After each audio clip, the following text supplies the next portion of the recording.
Trumptopia with your host, the Incorrigible Mr. Zeppo.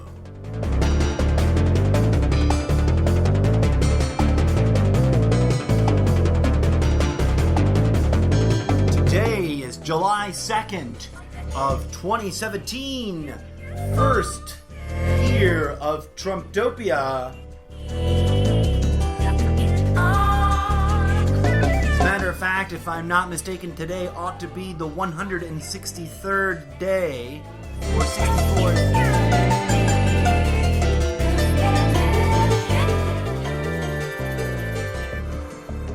As President Trump rapidly approaches his 200th day in office.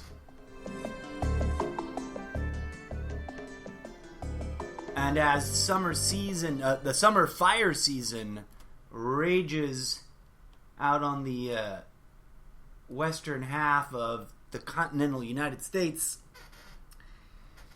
I am here to share with you on a lazy Sunday afternoon some of my most recent observations, thoughts, commentaries, concerns, questions, and borderline offensive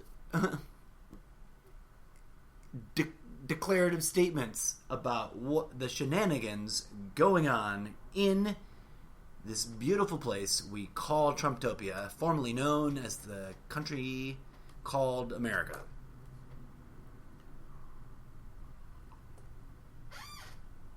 Why do I introduce the show that way? Why do I talk about Trumptopia that way? That's a question for further in-depth discussion in just a bit. Some of you are probably giggling because you get it. Others of you are like, yeah, I don't get it. I don't know. Maybe not. I'm not trying to be clever. I just think it's funny and interesting. I get a lot of weird responses to people when I use the term in writing.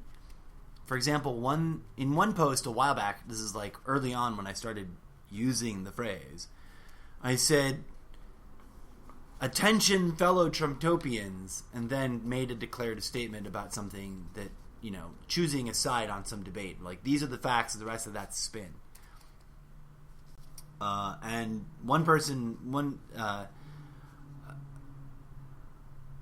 I think sort of left-leaning individual thought that I was trying to insult all Trump fans. And that's not my intent, quite genuinely.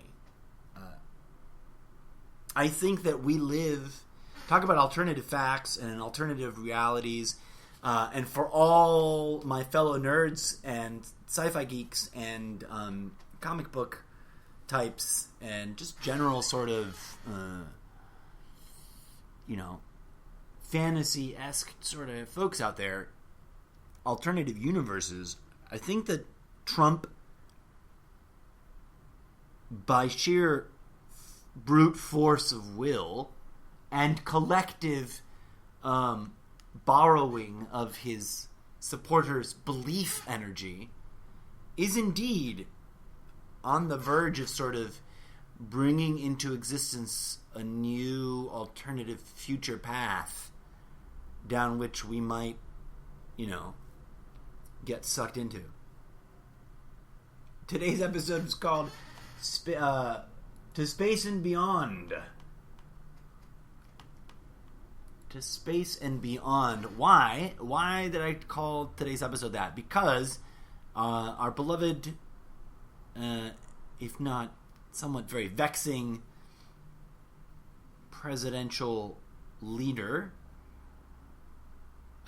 spoke at, or rather had a signing for a executive order. Ooh, I meant to look up the text of that, and I totally failed to do. But he signed the National Space Council executive order sometime this week.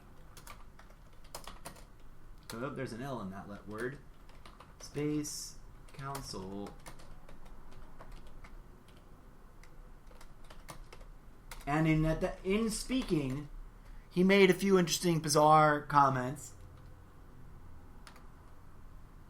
Watching it was quite fun, but quite bizarre. He had, I think it was Buzz Aldrin looking like a Pixar animated cartoon version of himself.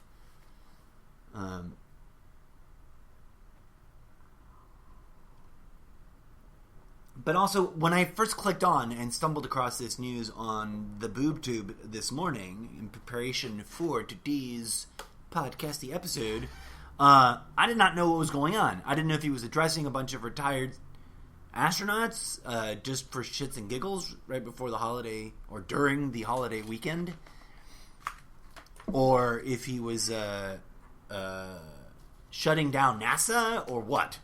Sidebar, isn't it curious and weird how all over the media, left and right, even in the center, everyone's calling to this weekend 4th of July weekend, even though it is neither the 4th of July nor the holiday weekend. So, like, this is the holiday weekend, and I get it.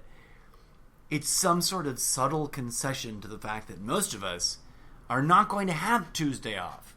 That most of us are going to have to hustle our regular day jobs. Tragically, I will have Tuesday off because I'm not working at all right now. And those of us who are curiously off, often it's because there's no work at all right this moment.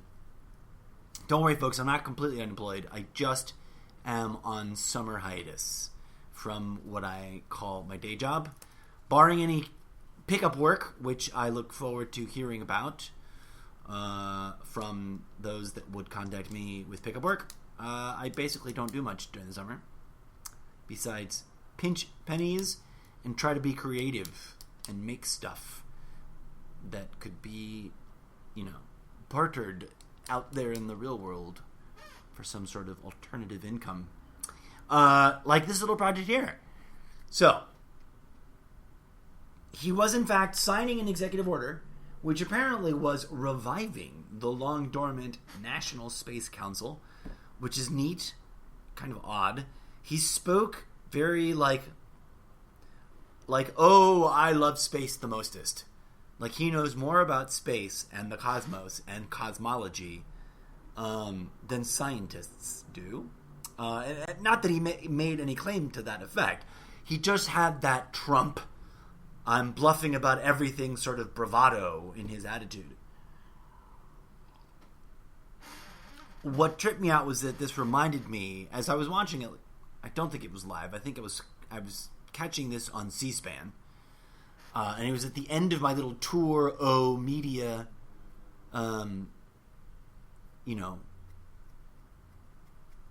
roulette wheel of crap that I caught this. And it was like, oh, neat. He's something I haven't seen already 17,000 times. Because quite frankly, I know I opened with this, but the rest of the world is talking about the stupid CNN hate post with his old school wrestling footage back when Donald Trump was briefly flirting with taking over or investing in. If I'm not mistaken, he did dip his fingers into those pots. He put some money into something, or he just took a bunch of money from them and constantly gave them discounts on property usage. There was some weird funky shenanigans going on between him and the wrestling world, which ultimately, of course, because he is Donald Trump and he is both a product and a victim of our self-aggrandizing, egocentric, sort of sociopath-making culture that we have all unfortunately been raised in. He's not alone in this, folks. And he's not, and no one is above him or better than him in having somehow avoided this, because this is deep, core, fundamental brainwashing I'm talking about. But yeah, his footage from this morning, and I wonder who did the edits for him. And that's been all the rage, all the rave, beneath the office and all that. And yes, I don't disagree with that. But I was much more intrigued by this and grateful for C-SPAN for having the content and getting it out there and giving people the opportunity to drop on by and check it out, because they'll play things from this past week and not on as aggressively annoying of a loop as you'll find on either of the sort of three major lanes of echo chamber. There's the extreme right. Excuse me. There's the right, which is inclusive of the extreme right. They may be bickering with each other, but that's all one echo chamber of crazy. Then there's the left, which does indeed correctly include a growing extreme left, which is not new. It's just sort of funny and interesting how overt Fox News has kind of come full circle to finally critiquing or calling out the extreme left. In my opinion, sort of hoping to invoke more extreme left to stand up and self-identify, because not a lot of extreme leftist things has been going on, and I don't think that ever since the shooting, they've really been laying it on thick. I see you, Fox News and MSNBC, y'all pulling the same tricks in opposite directions. Now, like I say quite often, is 100% of the things on either ends of those news entities 100% fake? Probably not. They kind of sort of have to pretend to be real news outlets. What in my opinion are the best outlets for the most factually accurate and least biased, least slantedly, and most self-identifying sort of news? Local news. You want real news, watch the local news, because it sort of lets you know when it's giving an opinion much more clearly. And most of the stuff on there is fact. And you can kind of tell when something is obviously a product promotion and something is obviously like a human interest piece. The different tone, blah, blah, blah, blah, blah. So C-SPAN and local news and C-SPAN are kind of the bestest. C-SPAN being much better because it focuses on a very specific bandwidth of news, barring epic global scale emergencies. And of course, they do foray gently into international politics a little bit, but not much. And the opinion is entirely quite clearly identified as that of the audience, which get to do on their call-in shows, and or specific interviewed guests. The commentators and or the hosts, which are few and far between on C-SPAN, do not spout bullet-pointed talking points from any other political brain trust other than, the facts. They're like, here's some facts, and here's some questions, some logical questions that are derived from those facts. And they let the spin be entirely the guests, which is quite fun. Anyways, I digress. So, two things that stood out about that came to my mind quite strongly watching C-SPAN's coverage of the speech that Trump gave past tense after he signed this, and I'd love to read the actual text. I haven't found it yet, but it'll be there. It probably hasn't been posted online yet. And if it has, the moment it is, or if it already has, I'm sure I'll find it. But it reminds me of Reagan's interest in space, which came at a fun, interestingly awkward time when the space race was technically over, and things between Russia and the United States were coming to a point of sort of cooling off and standstilling,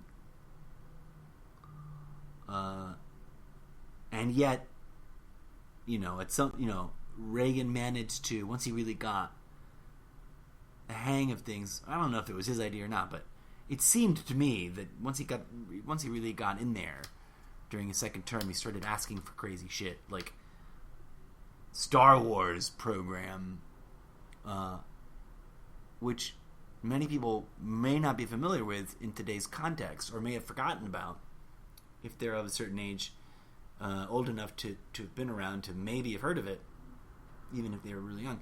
But there was literally, and it was quite curiously presented to the public, a deep interest to spend lots of money developing really dangerous sounding satellites that could shoot and blow things up and let them fly around Earth. Now, I know why and how the Warhawks got, when guns are your only tool, when you live by the gun, every solution looks like a gun. A bigger gun, a more sophisticated gun, a more complicated gun. I get it. You'd want a big laser beam gun in space. But think about how freaking dangerous that would be on so many levels. What if it gets hacked and they start laser beaming people's dogs or people's houses?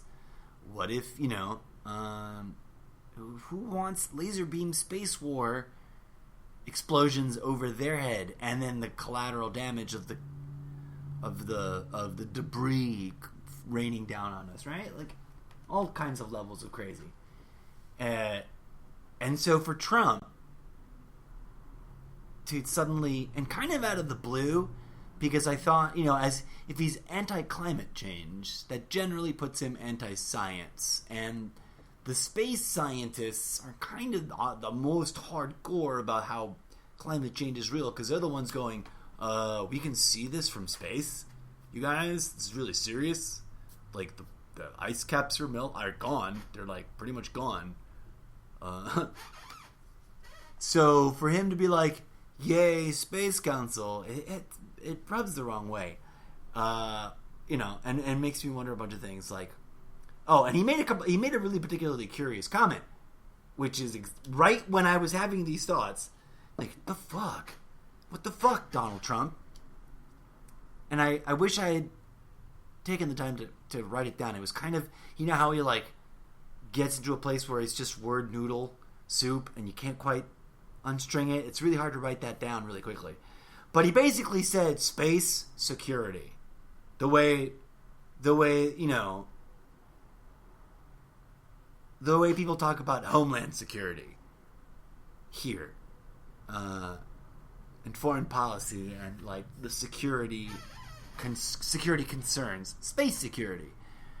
So wow, like that one hit hard, and it was such a throwaway line.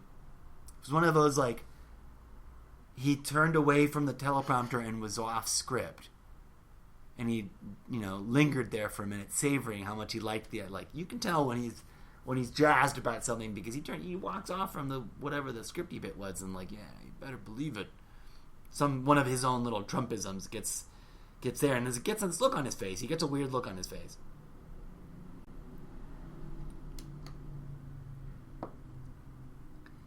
I also couldn't help asking myself the question, because it's such a fun sort of back burner issue that's being really, really neglected by a lot of people really hard, or dismissed by people on the left and the right, because it's too ridiculous sounding for many to think that this is becoming a real issue, a real question, a real dividing line in America and on the world stage.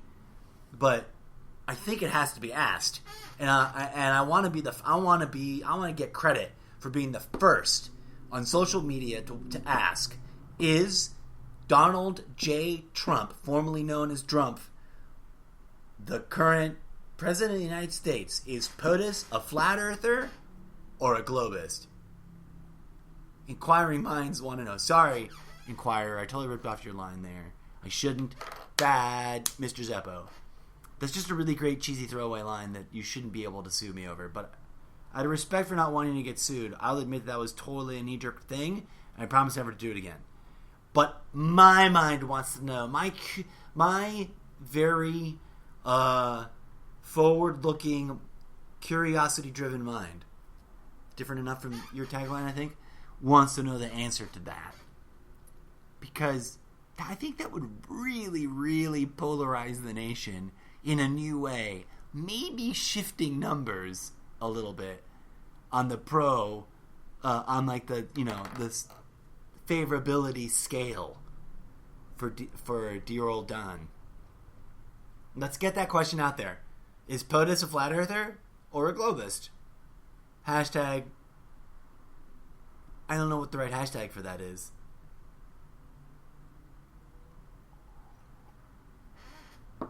Like, if it had to be a hashtag, it would be POTUS.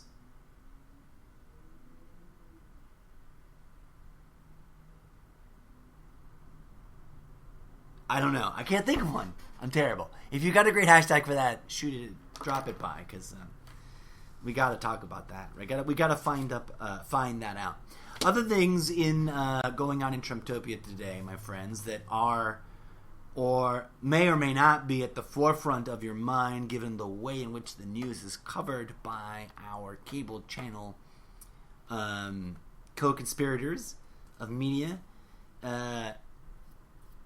is the really fascinating fact that Trump has convened an election committee.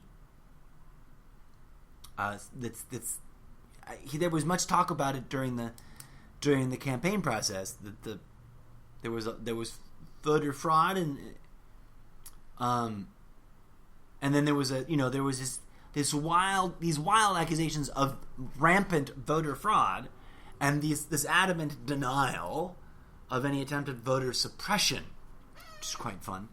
And it's quite curious to look at who is on that election committee. I'm pretty sure that it happens to be the two gentlemen, and right now I'm realizing that in my enthusiasm to get ready for the show, I did not write down their names. Or if I did, I wrote them down somewhere that I didn't organize into this little pile of my notepads, my today's show notes. But what's his name and what's his face? I apologize to you now, and you know who you are. I doubt you're watching, or rather listening to my humble little podcast. And for those of you who are not listening, you will know who I'm talking about really briefly. The two people responsible for engineering and executing the request that these 50 states of the US of A hand over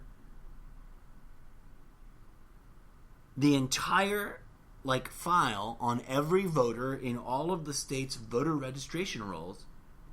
Those two gentlemen, they happen to be on this election fraud committee overview, and they are individuals known to either speak falsely, misleadingly, about the prevalence of voter fraud out there amongst the electorate. That means that they are accusing you and your fellow American voters as a overall group of having a higher percentage of fraudulent voters. That means it's, you got to think about it in these terms. They're not accusing others. And I know that it's crazy. The candidate Trump talked a lot about illegal aliens voting. And to this day, to the best of my understanding, there is zero evidence about that. As a matter of fact, the most recent reporting indicates that there have been 12 verified cases of some kind of voting action that qualifies as voter fraud. But some of those are even sort of like accidental flubs, like not intended to be fraudulent. They just screwed up. Like they submitted their mail-in absentee ballot because they didn't think they'd be home in time, kind of forgot, then were home in time, and then went to vote. Things like that. So out of the entire election, there's been 12 counts. That's 12 individual people who voted in such a way that it could be considered fraudulent. All right? So, if we're going to be really hard about these claims, voter fraud is totally fake fucking news. Okay? There was no voter fraud. There rarely is voter fraud. Most of the things that are considered voter fraud over time in recent modern era are generally fucking clerical errors.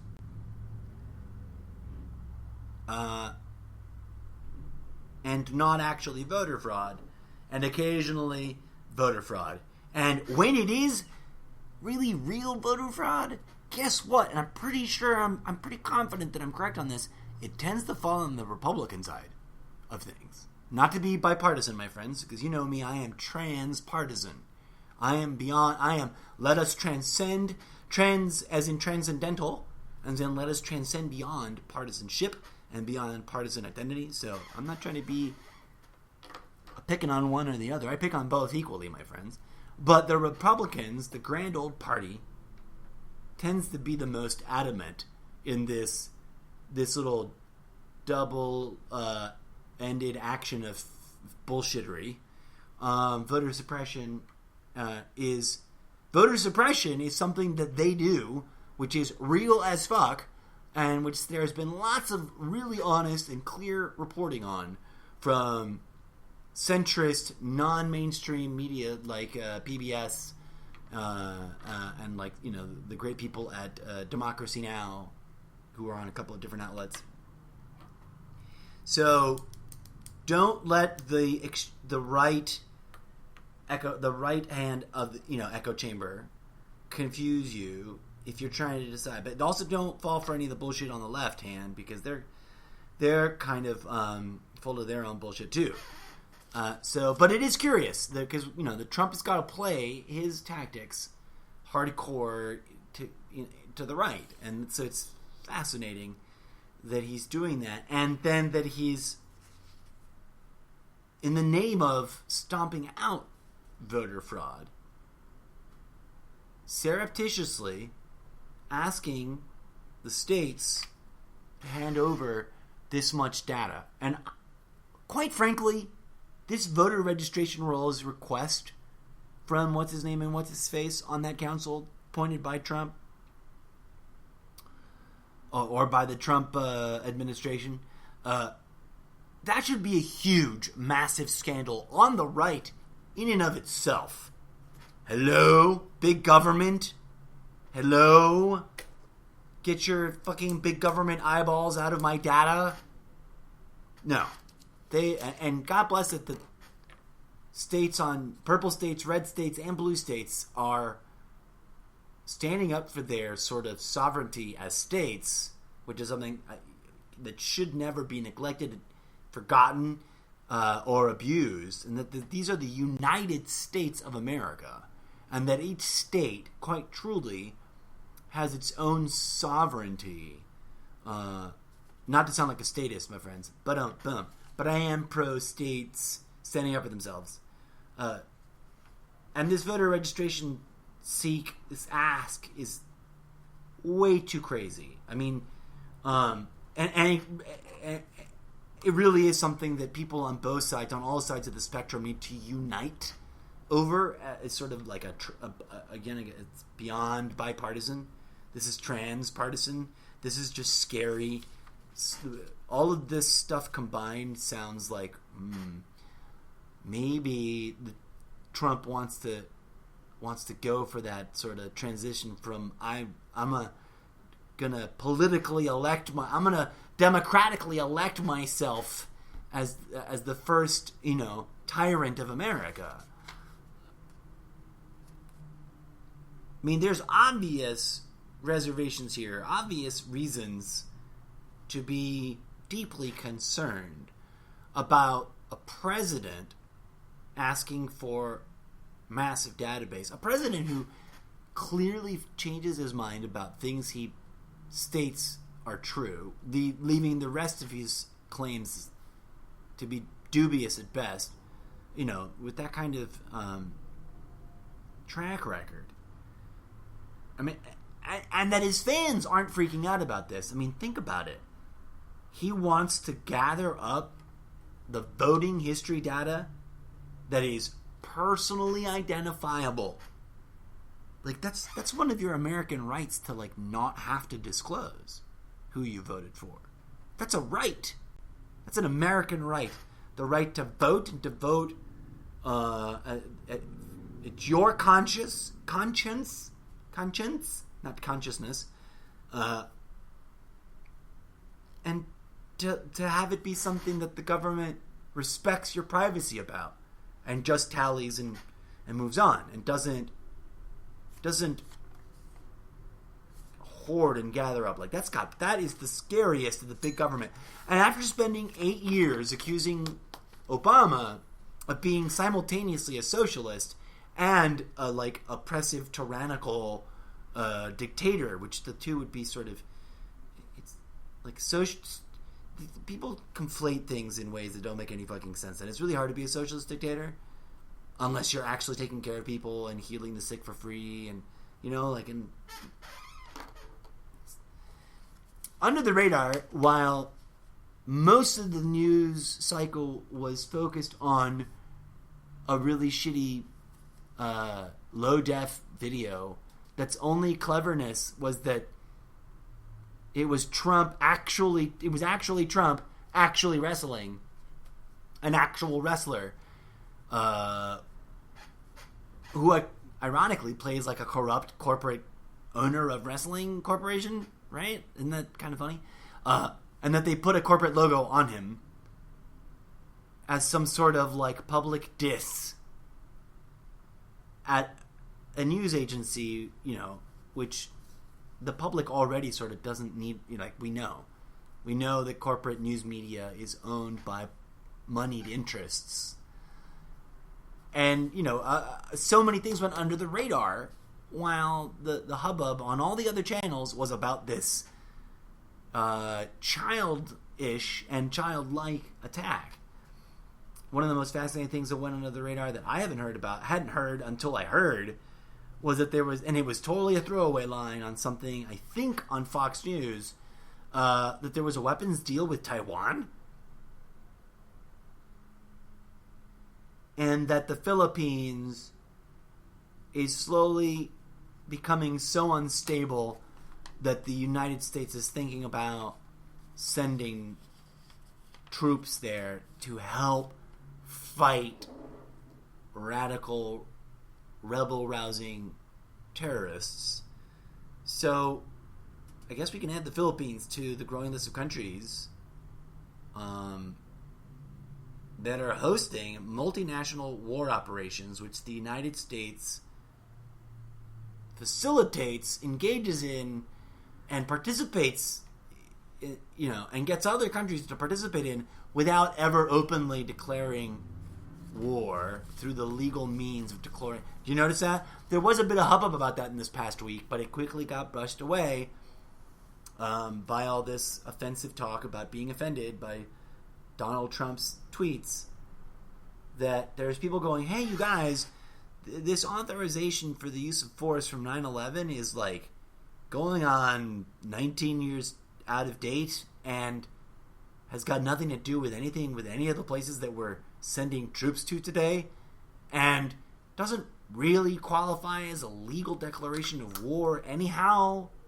So maybe, just maybe, the United States has been at war illegally for the last 11 years. That kind of talk was on the news on corporate media ever so briefly to give it that fair and balanced flavor. Meanwhile,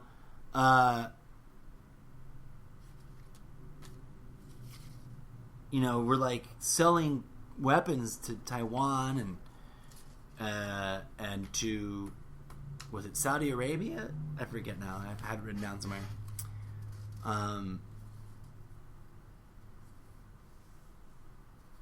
To the the wealthiest countries that sit on OPEC. Yeah, oil production and arms dealing. Yeah, there's some kind of pattern there. Hashtag Lawrence of Arabia, anybody? Jesus fucking Christ. In international news, though, I thought it was quite interesting and curious. And because it's Sunday, I'm not going to make a whole breaking news about it. But imagine this is breaking news. The Tour de France was in Germany, or was it Belgium? I could have sworn I heard Germany in one newscast, and then Belgium in another. Maybe the Tour de France is in both? But both times that I heard it, I'm like, shouldn't it be the Tour de Germany? Whatever Tour de, because that's in French, right? But whatever Tour de in French translates into German, or Belgium, whichever the case may be today. So what's up with that? Tour de France. Tour de France. There was a great clip of a horrible bike accident. Thoughts and prayers go out. I doubt anybody died, but probably got a little rattled, a little busted up. Hopefully no one broke any bones, but bless your hearts for doing it. People love watching that stuff.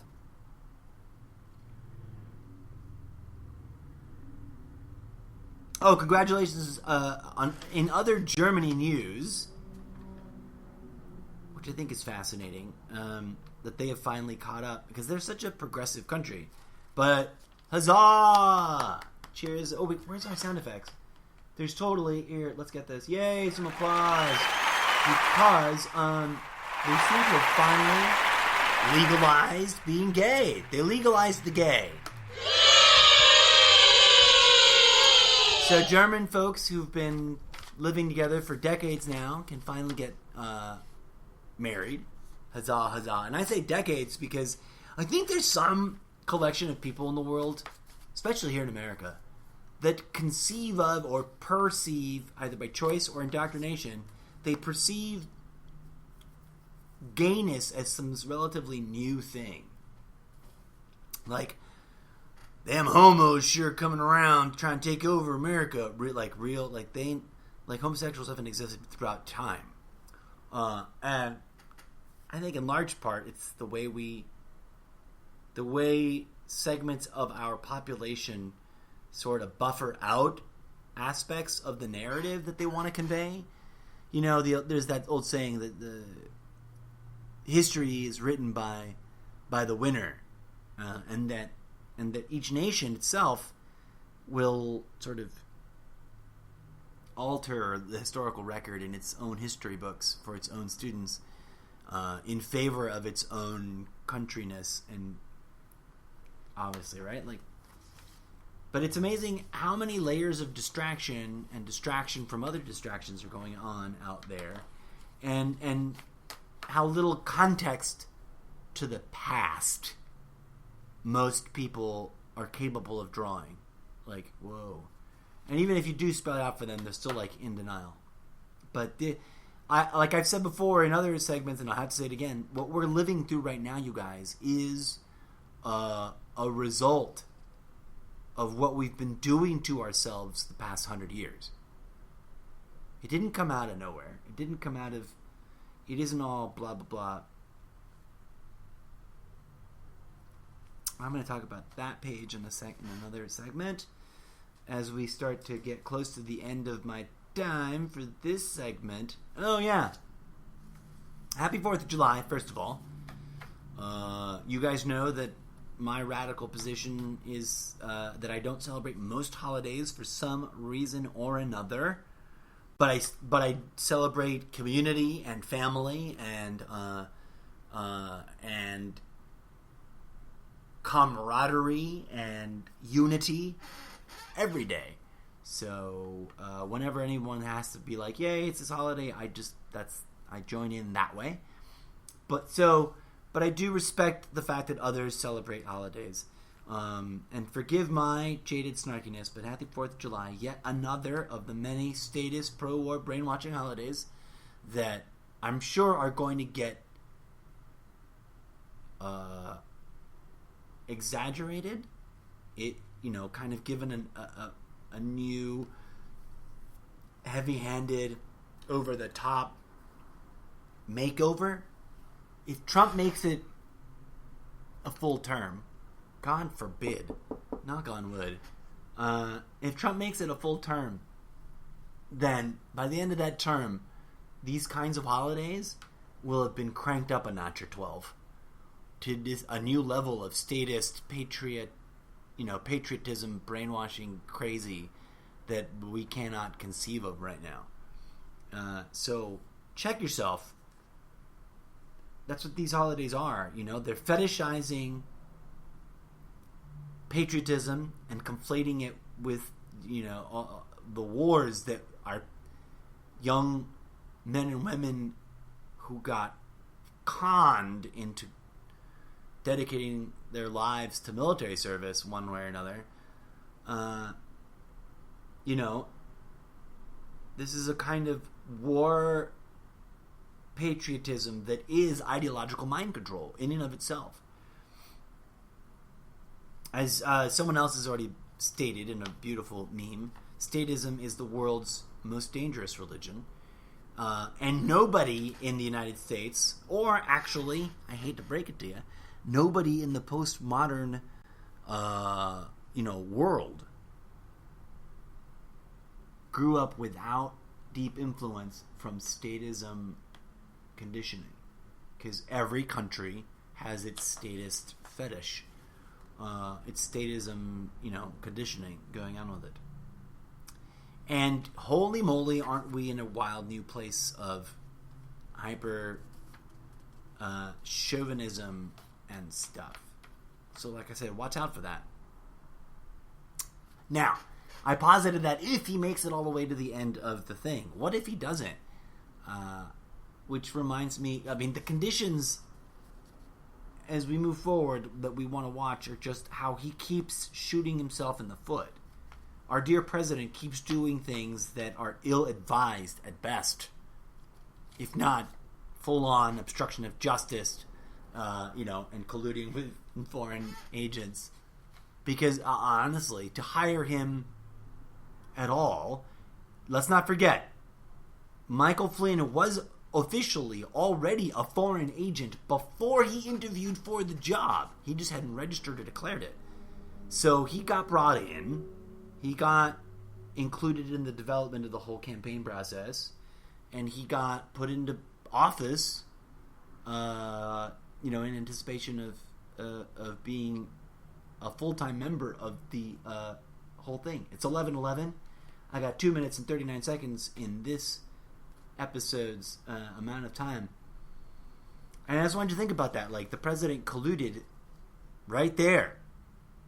He then called, just like he kind of ingratiates himself and loves up to, like, some kind of bromance messaging on the social media to the to Putin himself, the quote-unquote president of Russia. We have to watch whether or not the president continues to make these kinds of self-destructive choices, and how much further he's willing to push that envelope. Because, like I said on July 19th, I originally posted the following phrase in a much longer-winded meme, which I realized that the essential, the key term was this: July 19th, 2016, clusterfuck of failure. Clusterfuck of fail. So 2 weeks ahead of the 1-year anniversary of making that meme and posting it, I invite you all, my friends and fellow Trumptopians, to look at that. Look at where we are today. And does it or does it not feel like an exaggerated, comical cartoon clusterfuck of fail that keeps going? It just keeps going and going. And he keeps choosing to be,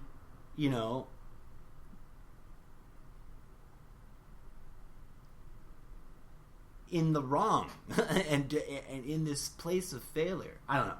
I'm going to wrap it up here, folks, and say thank you for tuning in. Thank you for listening. And as always, please, please, please submit your comments to my email. That's TheIncorrigibleMrZeppo at gmail.com. Don't worry about spelling it. A clickable link is in my profile.